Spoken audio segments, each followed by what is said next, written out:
Hey everyone, welcome to Judiciary Plus. हम run कर रहे हैं सेबी एक्ट 1992 की सीरीज़। और ये जो सीरीज़ है हम बेसिकली फोकस कर रहे हैं सेबी का जो लीगल ऑफिसर का ग्रेड ए का एग्ज़ाम होने वाला है, जिसमें लीगल फील्ड में सेबी एक्ट आती है आपकी, SEBI SCRA and depository act 1996 का आता है, जिसका 15% वेटेज है फेज़ 1 में। उसके लिए हम ये कवर कर रहे हैं।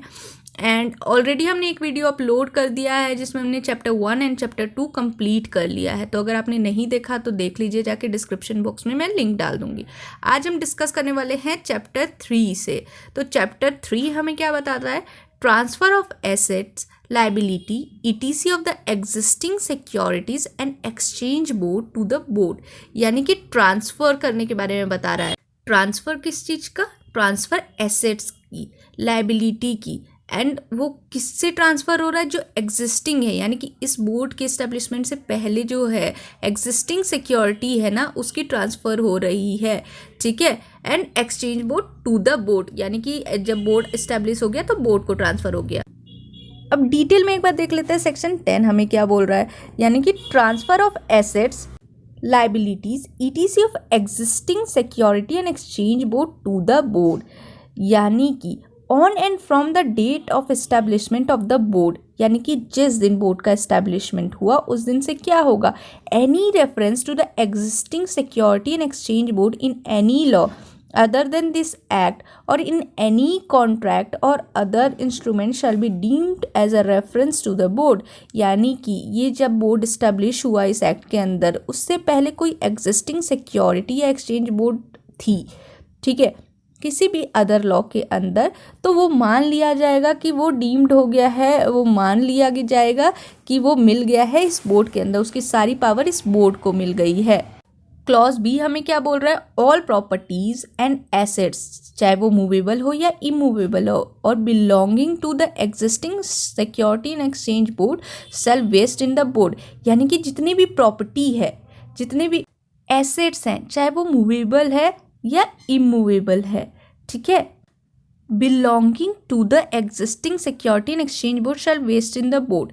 यानी कि जितने पहले प्रॉपर्टी है, एसेट्स है, ठीक है, चाहे मूवेबल हो या इमूवेबल नेचर का हो, वो जो है अब न्यू जो बोर्ड इस्टेब्लिश हुई है इस एक्ट के अंदर, उसके पास चली जाएगी। जो existing security and exchange board था उससे ट्रांसफर होके न्यू बोर्ड के पास चली जाएगी। ठीक है। फिर सी में बोल रहा है जितने भी राइट्स एंड लाइबिलिटीज है, जितने भी राइट्स एंड लाइबिलिटीज़ है एग्जिस्टिंग स्टॉक एक्सचेंज बोर्ड की, वो ट्रांसफ़र हो जाएगी उस नए बोर्ड को। ठीक है।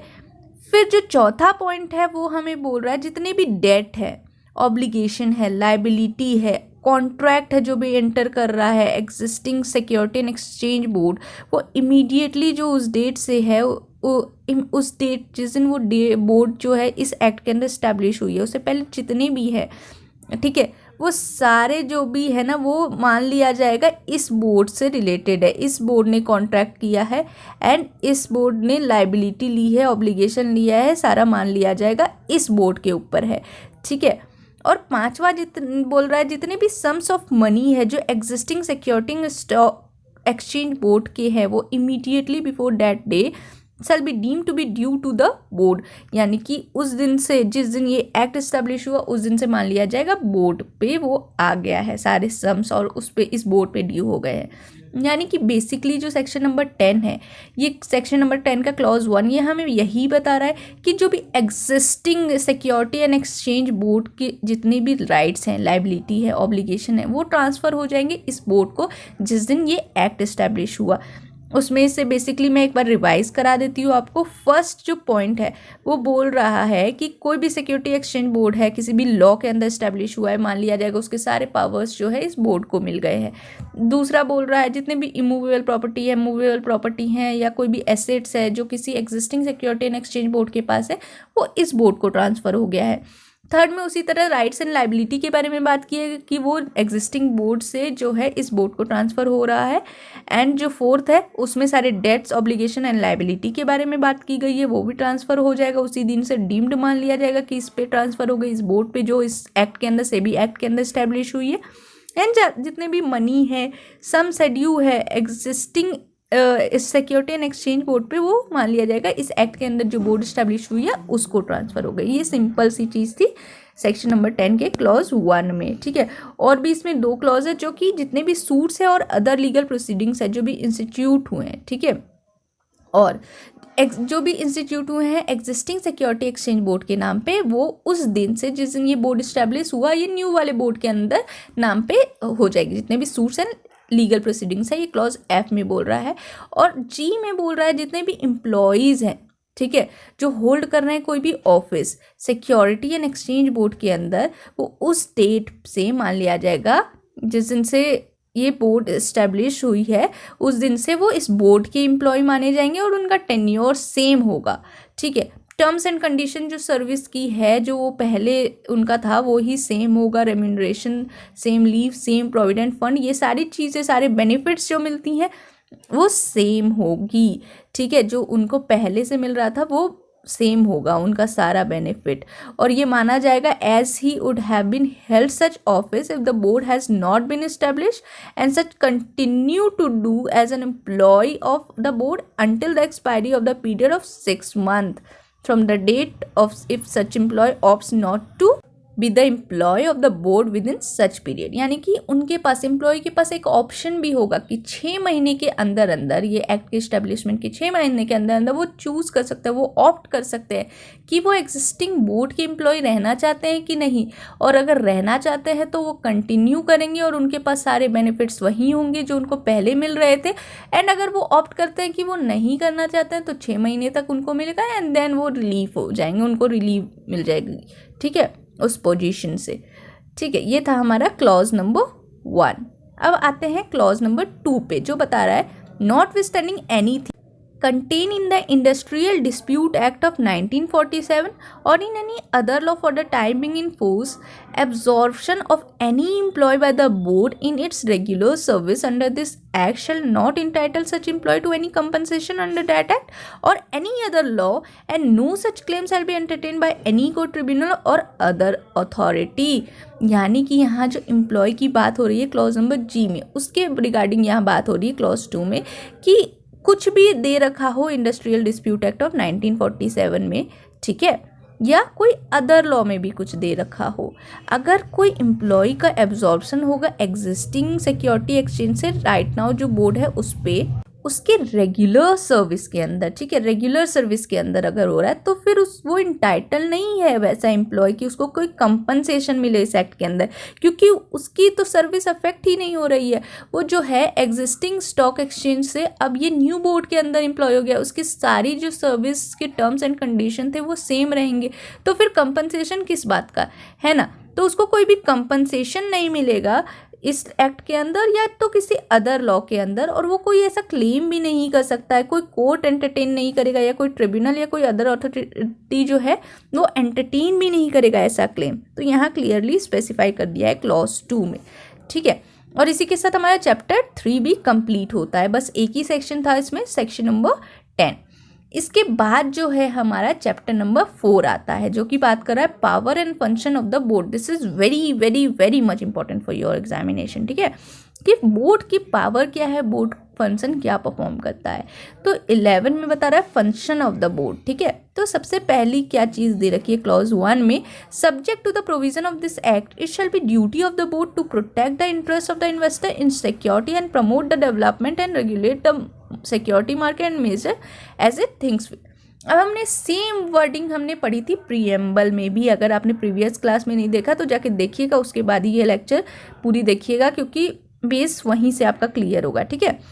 अब हमने देखा था कि उसमें क्या बोल रहा है कि बोर्ड की ड्यूटी है कि वो प्रोटेक्ट करेगा इन्वेस्टर का इंटरेस्ट, प्रोटेक्ट करेगा सिक्योरिटीज़ में, और वो डेवलपमेंट भी प्रमोट करेगा किसका, सिक्योरिटी मार्केट का, और रेगुलेट भी करेगा मेजर्स उसके, ठीक है।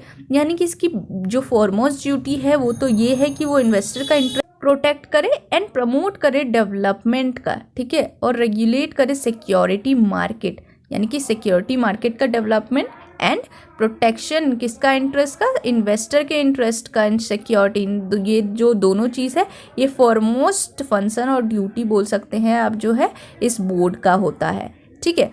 फिर क्लॉज 2 जो है वो हमें बोल रहा है without prejudice to the generality of the foregoing provisions the measure refer to therein may provide for, यानी कि बिना प्रेजुडाइज किए, बिना हार्म पहुंचाए, ठीक है, किसी अदर प्रोविजंस को यहाँ कुछ मेजर्स दे रखे हैं। अब जो मेजर्स हैं यहाँ पे ये देखिए ABCD से पूरा आपको मेंशन किया गया है। ये सारे मेजर्स जो है ये ले सकते हैं, लेकिन वो दूसरे प्रोविज़न को अफेक्ट नहीं करेगा। तो ये सेक्शन थोड़ा सा बड़ा है, हैव पेशेंस, मेरे साथ बने रहिए, सब समझ में आएगा, ठीक है। तो क्लॉज 1 बोल रहा है regulating the business in stock exchange and other security market, यानी कि क्या कर सकता है वो बिजनेस रेगुलेट कर सकता है सिक्योरिटी मार्केट में और अदर सिक्योरिटी मार्केट में भी, यानी कि स्टॉक एक्सचेंज में एंड अदर सिक्योरिटी मार्केट में भी वो जो है बिजनेस रेगुलेट कर सकता है, ठीक है। और कौन कर सकता है? बोर्ड कर सकता है। फिर दूसरा बता रहा है registering and regulating the working of stock broker, sub brokers, share transfer agent, bankers to an trustees of trustees, register of an issue, merchant bankers, underwriter, portfolio manager, investment advisor and such other intermediaries who may be associated with security market in any member, यानी कि जो board है सबसे पहले तो stock exchange को regulate कर सकता है और अदर सिक्योरिटी मार्केट को करेगा। फिर दूसरा बता रहा है कि वो रजिस्टर कर सकता है या रेगुलेट कर सकता है stock broker, sub broker, share transfer agent, bankers to an issue, trustees of transfer deed, merchant banker, underwriter, portfolio manager, investor advisor, इन सब को जो है ना वो रजिस्टर कर सकता है और उसकी वर्किंग को रेगुलेट भी कर सकता है किसी भी मैनर में जो उसको सही लगता है। फिर BA हमारा बता रहा है कि वो रजिस्टर कर सकता है, रेगुलेट कर सकता है डिपॉजिटरी जो होती है उसकी वर्किंग को भी, पार्टिसिपेंट्स को भी, और कस्टोडियन जो होता है सिक्योरिटी जो कस्टडी में रखता है उसको। फिर जो है वो रेगुलेट कर सकता है फॉरेन इंस्टीट्यूशनल इन्वेस्टर्स को भी, क्रेडिट रेटिंग एजेंसीज को भी और कोई अदर इंटरमीडियरीज को भी, ठीक है, जो नोटिफिकेशन से बोर्ड स्पेसिफाई करेगा इस बिहाफ में, उन सब को ये रेगुलेट करने का पावर रखता है। फिर जो नेक्स्ट है क्लॉज C है वो बता रहा है ये रेगुलेट बोर्ड, ये सारी चीज़ें कौन कर रहा है? बोर्ड कर रहा है। बोर्ड की फंक्शन के बारे में हम बात कर रहे हैं सेक्शन 11 में, ठीक है। क्लॉज C में बता रहा है रजिस्टर कर सकता है, रेगुलेट कर सकते हैं किस चीज़ को? वर्किंग, वेंचर कैपिटल फंड्स और कलेक्टिव इन्वेस्टमेंट स्कीम की वर्किंग को, जिसमें कि म्यूचुअल फंड भी इंक्लूड हो सकता है, ये सब भी ये रेगुलेट कर सकता है बोर्ड। फिर प्रमोट करेगा, रेगुलेट करेगा सेल्फ रेगुलेटरी ऑर्गेनाइजेशंस को भी। फिर ये प्रोहिबिशन भी लगा सकता है, फ्रॉडुलेंट और अनफेयर ट्रेड प्रैक्टिस पे रोक भी लगा सकता है जो कि सिक्योरिटी मार्केट में हो रही हो। फिर ये प्रमोट करेगा इन्वेस्टमेंट एजुकेशन को और ट्रेनिंग को भी इंटरमीडियरीज ऑफ सिक्योरिटी मार्केट में जो दिया जाता है। फिर ये रोकेगा इनसाइडर ट्रेडिंग इन सिक्योरिटी। ये सारी चीज़ें हम आगे पढ़ने वाले हैं कि ये सारी चीज़ें जो टर्म्स यूज़ हो रहा है ना ये सब क्या होता है। तो इन सब चीज़ों को जो ये सब माल प्रैक्टिस माना जाता है तो ये सारी चीज़ें को रोका जाएगा। फिर H में बोल रहे हैं regulating substantial acquisition of share and take over of company, यानी कि ये रेगुलेट भी कर सकता है सब्सटेंशियल एक्विजिशन ऑफ शेयर को और टेक ओवर, जो कंपनी टेक ओवर की जाती है ना उसको भी ये रेगुलेट करेगा। बोर्ड की ड्यूटी है, ये सारी काम बोर्ड कर रहा है हमारा। कॉल कर सकता है इंफॉर्मेशन के लिए, किससे? अंडरटेकिंग इंस्पेक्शन जो करता है उससे, जो इंक्वायरी कंडक्ट किया जा रहा है उनसे भी इंफॉर्मेशन मांग सकता है, ऑडिट जो किया जा रहा है स्टॉक एक्सचेंज का, म्यूचुअल फंड का, अदर पर्सन का, ठीक है, जो कि सिक्योरिटी मार्केट से एसोसिएटेड है या कोई इंटरमीडियरी है, सेल्फ रेगुलेटरी एसोसिएशंस है सिक्योरिटी मार्केट में, तो इन सब की चीज़ें ये रेगुलेट कर सकता है, ठीक है। फिर जो है इंफॉर्मेशन मांग सकता है, रिकॉर्ड मांग सकता है सारी चीज़ों का, जिसमें कि बैंक भी इंक्लूड हो सकता है या कोई अदर अथॉरिटी या बोर्ड या कॉरपोरेशन जो इस्टेब्लिश हुई है या कॉन्स्टिट्यूट हुई है सेंट्रल या स्टेट एक्ट के अंदर, ठीक है, और जो बोर्ड के ओपिनियन में रेलिवेंट है किसी इन्वेस्टिगेशन के लिए या इंक्वायरी के लिए, ठीक है। फिर जो है इंफॉर्मेशन मांग सकते हैं या इंफॉर्मेशन फर्निश भी कर सकता है, ठीक है, अदर अथॉरिटी को, चाहे वो इंडिया में हो या इंडिया के बाहर हो, और जिसका फंक्शन जो है ना सिमिलर हो इस बोर्ड से, ठीक है, in the matter relating to the prevention और detection of violation in respect of securities law. ये सारी चीज़ें जो है बोर्ड परफॉर्म कर सकता है। प्रोवाइजो भी अटैच है किसके साथ, जो बता रहा है कि provided that the board for the purpose of furnishing any information to any authority outside India may enter into an arrangement or agreement or understanding with such authority the prior approval of the central government. ये लाजमी बात है कि जब आप outside India information दे रहे हो, ठीक है, इंडिया के बाहर इन्फॉर्मेशन दे रहे हो, आउटसाइड इंडिया दे रहे हो, तो कोई आप अरेंजमेंट करना होगा या कोई अग्रीमेंट करना होगा, और वो जो है प्रायर अप्रूवल लेना होगा किसका, सेंट्रल गवर्नमेंट का, तभी आप ऐसे अरेंजमेंट या अग्रीमेंट में एंटर कर सकते हैं, ठीक है।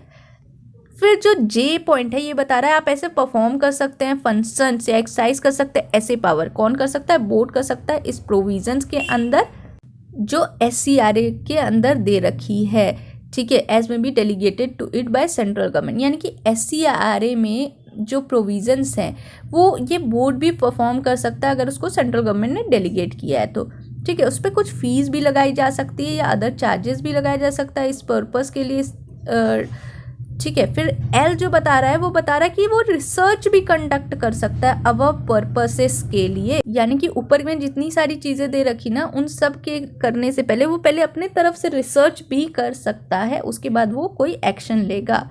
फिर जो है LA हमें बता रहा है कि कॉल कर सकते हैं या फर्निश कर सकते हैं कोई एजेंसी ऐसे इंफॉर्मेशन जो भी ज़रूरी है ताकि वो डिस्चार्ज कर सके अपना फंक्शन। और ये किस जो फर्निश करेंगे या कॉल करेंगे ना ऐसे एजेंसी को, वो जो है वो बोर्ड स्पेसिफाई करेगा कि ये कौन सी एजेंसी है और उसको फर्निश करेंगे इन्फॉर्मेशन। एंड जो लास्ट क्लॉज है क्लॉज M, वो बोल रहा है परफॉर्म करेंगे ऐसे अदर फंक्शन जो भी प्रिस्क्राइब किए जाएंगे बाद में, ठीक है, वैसे फंक्शन भी वो परफॉर्म करेगा। यहाँ हमारा खत्म होता है क्लॉज 1। अब है हमारा क्लॉज 2A। क्लॉज 2A में क्या बताता है, board may take measures to undertake inspection of any book, register or other document or record of any listed public company or a public company not being intermediaries referred to in section number 12 which intends to get its security listed on any recognized stock exchange where the board has reasonable ground to believe that such company has been indulging in insider trading or fraudulent and unfair practices relating to security market। यानी कि यहाँ क्या बोल रहा है, जो board है ना वो बोर्ड मेजर्स भी ले सकती है अपनी तरफ से और इंस्पेक्शन भी कर सकती है बुक्स का, रजिस्टर का या किसी भी अदर डॉक्यूमेंट्स का या रिकॉर्ड का जो भी उस पब्लिक लिस्टेड कंपनी का है या ऐसे पब्लिक कंपनी का है जो कि इंटरमीडियरी नहीं है सेक्शन 12 के अंदर, ठीक है। और उसका इंटेंट होगा ताकि वो जो लिस्टेड सिक्योरिटी है किसी रिकॉग्नाइज स्टॉक एक्सचेंज में, जहाँ बोर्ड जो है उसके पास रीजनेबल ग्राउंड है ये बिलीव करने का कि वैसे कंपनी जो है इन्वॉल्व है या इंडल्ज है किस चीज़ में, इनसाइडर ट्रेडिंग में और माल प्रैक्टिसेस में या फ्रॉडुलेंट या अनफेयर ट्रेड प्रैक्टिसेस में जो सिक्योरिटी मार्केट में हो रही है। तो जो है बोर्ड की ये ड्यूटी है कि बोर्ड ऐसे मेजर्स लेगा या एक्शंस लेगा और वो जान सकता है, इंस्पेक्ट कर सकता है सारे डॉक्यूमेंट्स और ये सारी चीज़ें जान सकता है कि क्या ऐसी कंपनी इन्वॉल्व है इनसाइडर ट्रेडिंग में या कोई अनफेयर ट्रेड प्रैक्टिसेस में या फ्रॉडुलेंट ट्रेड प्रैक्टिसेस में सिक्योरिटी मार्केट में। ये सारी चीज़ें बोर्ड देखेगा क्लॉज 2A के अंदर, ठीक है। और ये जो क्लॉज 2A है हमारा ये शुरुआती दौर पे नहीं था और ये बाद में हमारा ऐड हुआ है और ये इंसर्ट हुआ है 2002 के अमेंडमेंट से। देख लीजिए, मैं आपको दिखा देती हूँ 2002 के अमेंडमेंट से, ठीक है। अब जो है हम चलते हैं क्लॉज नंबर 3 पे, सबसेक्शन 3। अब क्लॉज नंबर 3 हमें ये बता रहा है जब बोर्ड ये सारे पावर परफॉर्म करेगा ना तो उसके पास सेम पावर होगी जो एक सिविल कोर्ट के पास होती है, सिविल प्रोसीजर कोड ऑफ 1908 के अंदर, जब वो सूट ट्राई कर रहा होता है इन फॉलोइंग मैटर के रिस्पेक्ट में। तो कौन कौन सी चीज़ के रिस्पेक्ट में, discovery and production of book of account and other account at such place and time as may be specified by board, इस रिस्पेक्ट में। फिर समन और enforcing of attendance of persons के रिस्पेक्ट में। फिर inspection of any books, registers and other document of any person refer to in section 10 at any place, ये इसके respect में, इंस्पेक्शन के रिस्पेक्ट में। यानी कि फिर इंस्पेक्शन के रिस्पेक्ट में कोई book, register or other document या रिकॉर्ड का जो कंपनी का है। फिर कमीशन इशू करने के रिस्पेक्ट ताकि विटनेस का एग्जामिनेशन हो सके या डॉक्यूमेंट का एग्जामिनेशन हो सके, ठीक है, ये सारे रिस्पेक्ट में। अब क्लॉज नंबर 4 की बात आती है जो कि हमें बता रहा है कि सबसेक्शन 1, 2, 2A, 3 और ये 11B के सारे जो सबसेक्शंस दिए गए हैं इनको अफेक्ट नहीं करेगा ये सब क्लॉज का प्रोविज़न। और बोर्ड को जब बोर्ड में by an order for reason to be recorded in writing in the interest for the investor or security market take any of the following measure either pending investigation or inquiry or on completion of such investigation or inquiry namely। यानी कि board जो है ना वो order दे सकता है writing में investor के इंटरेस्ट को बचाने के लिए जो सिक्योरिटी मार्केट में होते हैं, और ये सारे फॉलोइंग मेजर्स जो है वो ले सकता है। क्या क्या मेजर्स ले सकता है तो यहाँ दे रखे हैं। सबसे पहले चीज़ जो है यहाँ पे दे रखी है, जो वो सस्पेंड कर सकता है ट्रेडिंग किसी भी सिक्योरिटी का, किसी रिकॉग्नाइज सिक्योरिटी स्टॉक एक्सचेंज में। फिर वो रिस्ट्रेन कर सकता है, रोक सकता है किसी पर्सन को, ताकि वो किस चीज़ से रिस्ट्रेन करेगा, from accessing the security market and prohibit any person associated with security market to buy sell और डील इन सिक्योरिटी।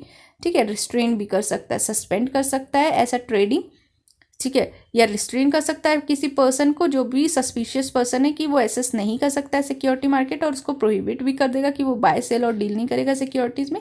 सस्पेंड कर सकता है किसी ऑफिस बियरर को, ठीक है, किसी स्टॉक एक्सचेंज में जो ऑफिस बियरर है उसको भी सस्पेंड कर सकता है, या सेल्फ रेगुलेटरी ऑर्गेनाइजेशन को भी उस पोजीशन को होल्ड करने से सस्पेंड कर सकता है।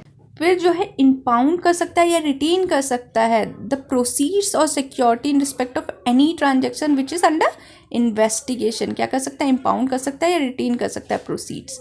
फिर अटैच कर सकता है after passing of an order on an application made for the approval of judicial magistrate first class having jurisdiction for the period not exceeding 1 month और मोर, और 1 बैंक अकाउंट और अकाउंट्स फॉर एन इंटरमीडियरी और any person associated with the security market in any member involved in the violation of any provision of this act or rules regulations made there under। यानी कि वो attach कर सकता है कोई भी order, किसका, JMFC का, जुडिशियल मजिस्ट्रेट फर्स्ट क्लास का, और वो 1 महीने से ज़्यादा नहीं होना चाहिए, और एक या एक से ज़्यादा अकाउंट जो हैं किसी इंटरमीडियरी की या किसी पर्सन की जो एसोसिएट है, ठीक है, किससे, सिक्योरिटी मार्केट से किसी भी मैनर में, और वो वॉयलेट कर रहा है उस एक्ट के प्रोविजंस या रेगुलेशन के प्रोविजंस, ठीक है, तो इन सब चीज़ों में, ठीक है। और ये सब चीज़ जब कौन कर रहा है, ये सब चीज़ बोर्ड कर रहा है राइटिंग में रीज़न रिकॉर्ड करके, तक, और ये सब करने के पीछे किसके इंटरेस्ट के लिए कर रहा है, इन्वेस्टर्स के इंटरेस्ट के लिए ये सारी चीज़ें बोर्ड कर रहा है, ठीक है। फिर वो डायरेक्ट भी कर सकता है बोर्ड इंटरमीडियरी को या किसी पर्सन को जो सिक्योरिटी मार्केट से एसोसिएटेड है किसी भी मैनर में, कि वो डिस्पोज ऑफ कर सकता है या एलिनेट कर सकता है, या sorry not to dispose of नहीं कर सकता है या एलिनेट नहीं कर सकता है कोई भी एसेट जो कि किसी ट्रांजैक्शन का पार्ट है और वो इन्वेस्टिगेशन के अंदर है, तो ऐसे जो है उसमें रोक भी लगाया जा सकता है बोर्ड के द्वारा, ठीक है। अब इसके साथ एक प्रोवाइजो है जो बोल रहा है कि बोर्ड में without prejudice to the provision of sub clause 2 और 2A take any of the measure specified in DEF in respect of the listed public company और पब्लिक कंपनी, ठीक है, which intend to get its security listed on any recognised stock exchange where the board has reasonable ground to believe that such company has been indulging in insider trading or fraudulent and unfair practices relating to security market। अब board जो है ना बिना prejudice किए किसी भी provision को इस एक्ट में जो भी रखे हैं मेजर्स ले सकता है। बोर्ड मेजर्स लेगा जो भी क्लॉज डी में है, क्लॉज ई में है और क्लॉज एफ में है, किसके रिस्पेक्ट में, लिस्टेड पब्लिक कंपनी के रिस्पेक्ट में या किसी दूसरे पब्लिक कंपनी के रिस्पेक्ट में जो इंटरमीडियरी नहीं है और जो सिक्योरिटी एक्सचेंज में डील करती है, स्टॉक एक्सचेंज में डील करती है, और उसके पास रीजनेबल ग्राउंड होना चाहिए कि वो कंपनी जो है ना इंडल्ज है इनसाइडर ट्रेडिंग में, फ्रॉडुलेंट या अनफेयर ट्रेड प्रैक्टिसेस में। तो ठीक है, तो इन सब केस में जो है वो DE और F के मेजर्स ले सकती है। DEF में क्या है, डी में है इम्पाउंड कर सकते, रिटेन कर सकते, प्रोसीड्स कर सकते, कोई सिक्योरिटी जिसके रिस्पेक्ट में कोई ट्रांजैक्शन जो इन्वेस्टिगेशन के अंदर है। फिर ई बोल रहा है अटैच करेगी, वही जो हमने पढ़ा था, अटैच करेगा, और आफ्टर पासिंग एन ऑर्डर, जो ऑर्डर JMFC देता है 1 मंथ का, उस ऑर्डर को में जो भी है अटैचमेंट एक या एक से ज़्यादा बैंक अकाउंट का वो अटैच करेगा। और F बोल रहा है डायरेक्ट करेगा किसी इंटरमीडियरी को जो सिक्योरिटी मार्केट में डील कर रहा है कि डिस्पोज ऑफ नहीं कर सकता है वो कोई एसेट या एलिनेट नहीं कर सकता है, ठीक है। तो ये सारी चीज़ें। फर्दर भी प्रोवाइजो इसके साथ है कि बोर्ड जो है ना ईदर बिफोर और after passing such order give an opportunity of hearing to such intermediate और पर्सन कंसर्न, एक अपॉर्चुनिटी ऑफ हियरिंग भी दिया जाएगा, क्योंकि प्रिंसिपल ऑफ नेचुरल जस्टिस भी हमें फॉलो करना है। प्रिंसिपल ऑफ नेचुरल जस्टिस जो है फॉलो करने के लिए हमें अपॉर्चुनिटी ऑफ बीइंग हर्ड भी देना पड़ेगा। किसको? इंटरमीडिएट को। इंटरमीडिएट पहले अपनी बात रखिएगा कि क्यों ना उसके साथ ऐसे एक्शन लिए जाए, फिर ही उस पर कोई एक्शन लिया जाएगा। ठीक है, अब क्लॉज 5 क्या बोल रहा है? The amount disgorged pursuant to the direction issued under section number 11B of this act or section 12A of SCRA and 19 of Depository Act as the case may be shall be credited to the Investor Protection Education Fund established by the board, and such amount shall be utilized by the board in accordance with the regulation made under this act. अब कोई भी amount जो है इस act के purpose से मिलता है, यानी कि इंटरमीडियरी से या किसी और जिसने इनसाइडर ट्रेडिंग या फ्रॉडुलेंट ट्रेड प्रैक्टिस या अनफेयर ट्रेड प्रैक्टिस में इन्वॉल्व है, उससे कोई अमाउंट रियलाइज किया जाता है, या सेक्शन 12A ऑफ SCRA के अंदर या section number 19 of depository act of 1996 के अंदर कोई अमाउंट रियलाइज किया जाता है, तो उसको क्रेडिट कराया जाएगा इन्वेस्टर प्रोटेक्शन एजुकेशन फंड में। इन्वेस्टर प्रोटेक्शन एजुकेशन फंड जो इस्टेब्लिश करता है बोर्ड, उसके अंदर इसको अमाउंट को रखा जाएगा और वो यूटिलाइज होगा बोर्ड के द्वारा। कैसे? इस रेगुलेशन के अंदर या एक्ट के अंदर जो भी दिया गया है ना रूल्स, उसके हिसाब से ये जो फंड है ये यूटिलाइज होगा। ठीक है, ये था हमारा क्लॉज नंबर 5 और इसी के साथ हमारा ख़त्म होता है सेक्शन नंबर 11। ठीक है, सेक्शन नंबर 11 ख़त्म होता है और यहाँ से हमारा स्टार्ट होता है सेक्शन नंबर 11A। और सेक्शन नंबर 11A जो है ना ये अमेंडमेंट से आया था।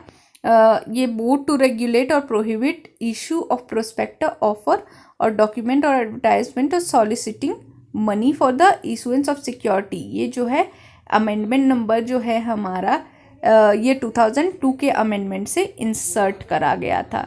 ठीक है, तो आगे के सेक्शन हम नेक्स्ट वीडियो में कवर करेंगे। अगर आज मैं करती हूँ तो ये वीडियो काफ़ी लंबा हो जाएगा और आपका इंटरेस्ट कम होने लगेगा, तो आज के लिए हम इतना ही रखते हैं। लेकिन मैं रेगुलरली वीडियो लाऊंगी क्योंकि मुझे भी पता है कि आपके एग्ज़ाम्स जो हैं 28 फरवरी को हैं एंड ये एक्ट मुझे कंप्लीट करना है, अदर एक्ट भी स्टार्ट करना है, इसलिए मैं डेली वीडियो लेकर आऊँगी। तो डोंट वरी, मैं ये कंप्लीट करा के दूँगी। आपका काम है मल्टीपल रिवाइज करना, तो प्ले लिस्ट ओपन करिए एंड इसको सुनिए, बार बार सुनिए ताकि आपके दिमाग में बैठ जाए और आप एग्ज़ाम में बिल्कुल गलती ना करें। So this is all by my side. I am signing off for today's session. Thank you.